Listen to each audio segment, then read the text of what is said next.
This video is going to be a lot different to the ones I usually make. No fancy edits.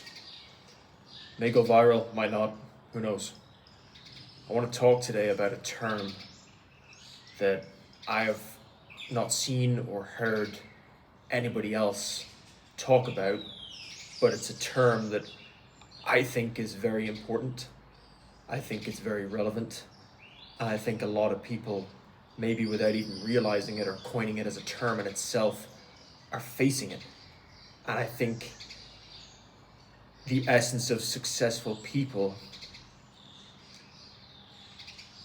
is that they overcome this. And the term I want to talk to you today about is in the book. Buy it if you want, but I'm going to tell you here anyway. The term is called probable futility. Now, what do I mean by probable futility? Well, let me break it down. You probably have a good idea if you understand the English language to a decent degree, but probable futility means that no matter how hard you work, no matter how dedicated you are to a specific outcome, more likely than not, that outcome is not going to happen. And let me give you an example of the complete opposite of probable futility. Let's say you have an exam, a maths exam, right, coming up. And in the exam, you know there will be trigonometry. Great. I now know that if I put the work in, and if I study hard, and if I understand cosine, sine, tan, all the terminology and all the formulas required, Pythagoras theorem,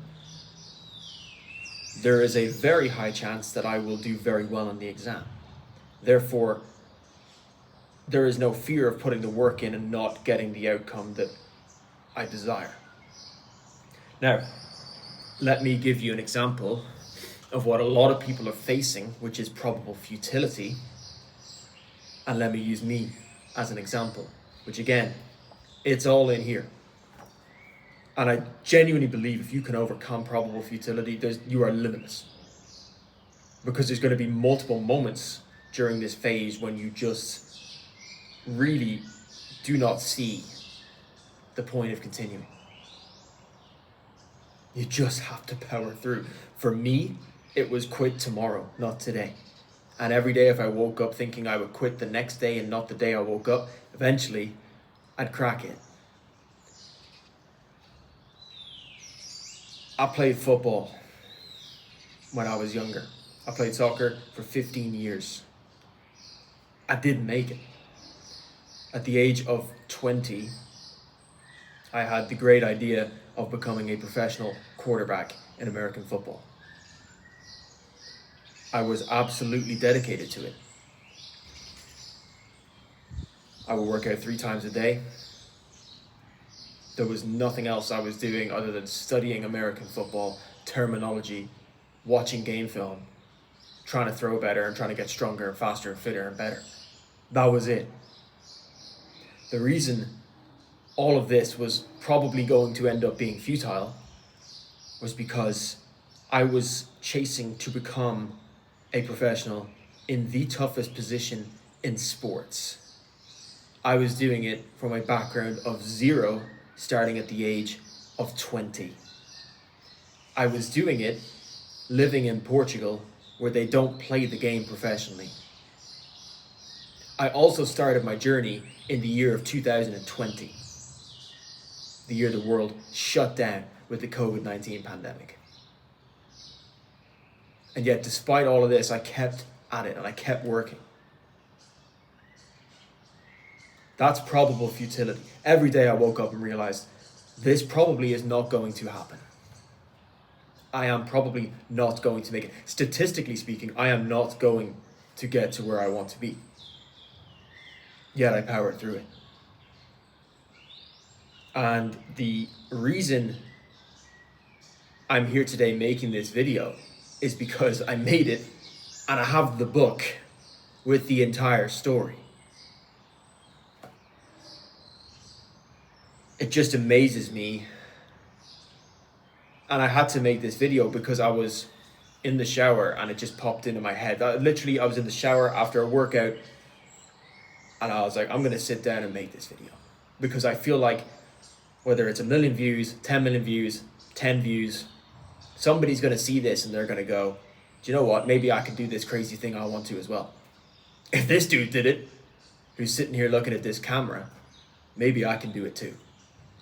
I genuinely believe this is the hardest thing you will face as a human being.